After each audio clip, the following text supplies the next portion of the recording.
"Call me Ishmael" is one of the most famous opening lines in American literature.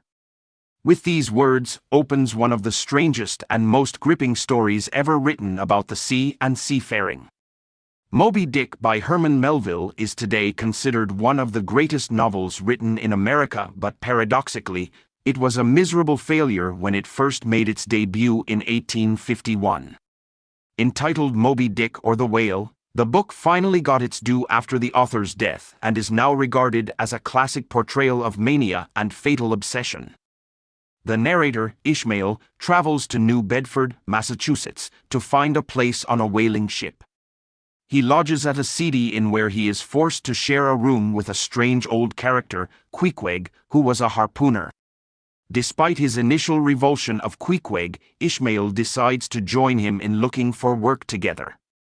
They reach Nantucket, the traditional center of whaling, where they find a berth on the Pequod, a bizarre vessel adorned with the skeletons and teeth of whales. The captain, Ahab, a mysterious figure, does not appear immediately.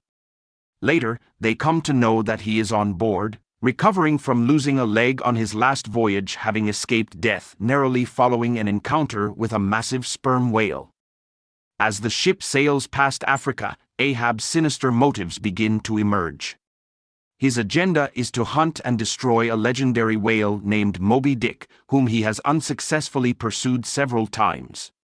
He has smuggled his own private harpooners on board, and he accosts every whaling ship he meets, and demands information about sightings of Moby Dick. One of the ships has a maniacal passenger called Gabriel, who claims to be a prophet, and he predicts doom for anyone who seeks Moby Dick. The peg-leg captain finally encounters Moby Dick and a trail of destruction follows. The obsessed Ahab refuses to give up. The novel then races towards a brilliant and dramatic climax. As an example of the great American novel, Moby Dick is unrivaled in its structure, language, and style. Melville amalgamates a fabulous mix of biblical, Shakespearean, and mythical elements along with wonderful seafaring atmosphere, sourced from his own nautical experiences on board whaling schooners. Whaling stories from contemporary sources in Nantucket's local grapevine was another rich fountainhead of material. Moby Dick has been adapted for stage, radio, screen, television, comics, and graphic novels.